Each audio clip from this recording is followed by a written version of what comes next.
Hoi! As most of you know, trading was disabled again yesterday because of an exploit that is going around. And in the light of that, the devs have now posted another dev blog about exploits specifically. Today I want to look into that, and I also want to talk a little bit about the ban policy, because this kind of revolves around bans a little bit, and I will talk about some other things that are somewhat related to that. But let's begin with the post itself. Bad actors discovered through packet manipulation a bug that allowed players to duplicate in-game coin and resources. A similar attack against a different game system was also recently used in housing. So it's actually two different ones, by the way. One of them being kind of similar of an or resemblant of an older version, and then the new housing bug. Together, for these exploits, we have permanently banned over 1,200 players, removing their items from the economy and cancelling their trade post listings.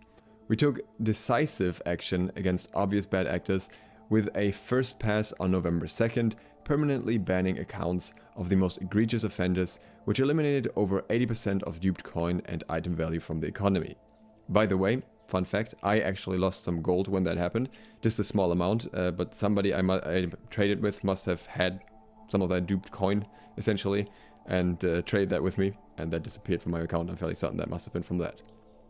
The remained duped items have continued to hurt many players' experience. It didn't affect all players or worlds equally, and also more significantly impacted players who are pursuing endgame goals and gear. We apologize for the impact this has had on some of our most dedicated players. It's disheartening to see others cheat to obtain what you have worked so hard to achieve, while also hurting the economy in the process. It has taken us time to unravel and identify where the items and coin landed, but as of November 15th, we are glad to report we have permanently banned 460 additional players from either the original trade or newer housing exploits. By doing so, we are able to remove 98% of remaining duped items and coin in the game. The small amount of duped items that remain were a result of players who stumbled upon the duping issue but did not take exploitative action and will not be banned. We're also investigating how these duped items have impacted the endgame progression. Our investigation has not shown a significant uptick in max level gear. The below chart shows that the number of players with even a single piece of max level gear is still quite low. We did a specific deep dive into void band armor, and while some of the armor was duped, much of it was removed from the game through bans and is still a very rare item. We're still examining the narrow list of items involved in the housing exploit, and there will be further permanent bans there as appropriate. And if we look at this chart, so the gray bar here is level 60 players, that's 100% obviously, and of that level 60 players, the percentage that has at least one item with 600 gear score equipped is 9.1%, so this could for example be any random drop or something crafted, and 5.8% of the level 60 players with at least or have at least one void band item equipped. So nearly half of the players that have a 600 gear score item don't have a void band item. They have something else that is 600 gear score. And then the percentage of players, level 60 players with full 600 gear score armor is 2.4%. And most of those are likely full void band as well. Like there will be a few that have crafted 600 gear score, dropped 600 gear score, but a lot of them will likely be void band. Further, we are working to improve our response time and will remain vigilant against players who violate our terms of service. Exploits will not be tolerated, and penalties can and will include permanent bans for those players using them. Our team is working tirelessly to continue our investigations and preventing further dupes from happening by correcting or replacing game systems that can be attacked. Please continue to report any issues you see, and we'll continue to take immediate action. Big thank you goes out to our community members for bringing this to our attention as well. We appreciate all the information you provide to keep your tournament safe and fun.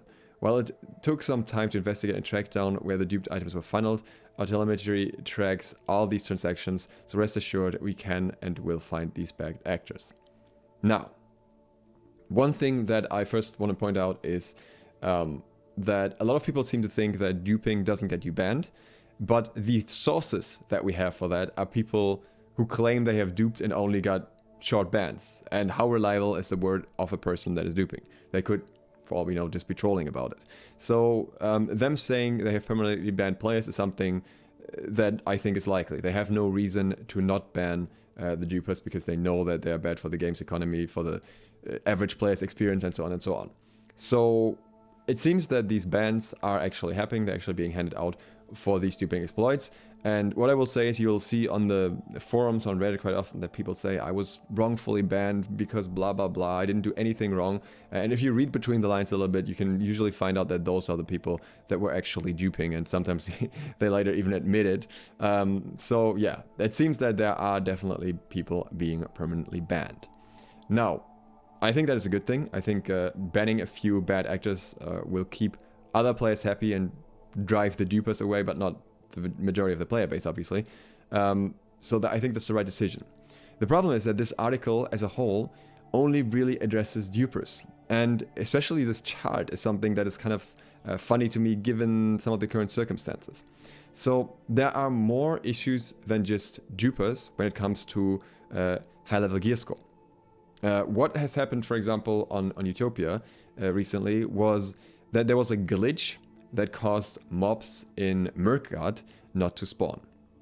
That in itself, not exactly terrible. You could just do like one run of all the chests, increase your watermark a little bit, and then you'd be done for the day anyways. However, the same bug also came with further bugs that allowed you to reset the chests in Mirkgard, and therefore basically infinitely, well not infinitely, but you had to do some steps in between, but to farm an exponential amount of gear score, because you could run around there all day and just reset the chests and farm gear score and get to a gear score of 600 very easily. And that's exactly what happened. A lot of players did exactly that. And I was someone who had relatively high but not 600 gear score before that, and I was able to very frequently sell armor and weapons on the trading post because it was relatively high gear score and people were interested in it. So I knew what the market looked like.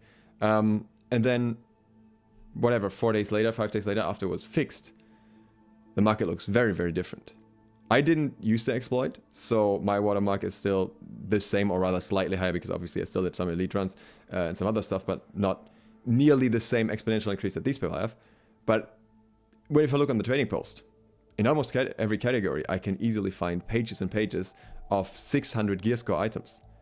And I know where these are coming from. These are coming from people who used this very exploit to boost all their gear scores to maximum.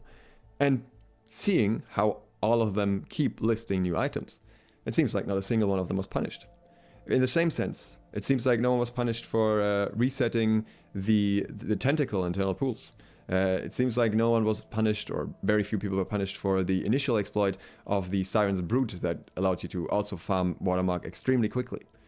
And that is something that is very frustrating as somebody who tries to play the game as clean as possible, really. Any normal grind that you do takes significantly longer than these exploits, and the value that you can get out of that is exponentially higher, because it is something that is very long-term rewarding. And in the same sense, you can look at war exploits. Various companies abusing glitches like the intentional lag on point glitch, the ice tomb immunity glitch, the hatchet immunity glitch, the hatchet damage glitch, all of that. It keeps going. Food stacking, whatever you want to look at. There are so many exploits that get used on a consistent basis and that are becoming the norm. I mean, obviously many of them are fixed, but the usage of exploits itself is becoming the norm, because the punishment for them is either non-existent or extremely low. We have reported these types of cases, and the response was basically, we're aware of the bug and we're fixing it. But nothing about, we're aware of this company doing that and the players that are doing it will be punished. So I think the punishment system that they currently have for straight up dupers and exploiters of that degree is very good, but there needs to be something for what I guess they consider lower levels of exploits. Because at the end of the day, somebody who does the trophy exploit, for example, or did the trophy exploit, would make an incredible amount of money from that. But they would still be stuck at the same watermark. Whereas somebody who does a watermark exploit gets access to exponentially better gear in every single regard. Obviously, both shouldn't be possible, but in my opinion, from a combat perspective, the second one is actually worse, but so far has gone unpunished. Basically, I guess because it was something that is caused by the devs by not fixing the glitches quicker. Or I don't know what way they're looking at it, but I think that is something that should definitely address and be more aggressive with punishment in that regard as well, so that people are generally discouraged from cheating in every single way.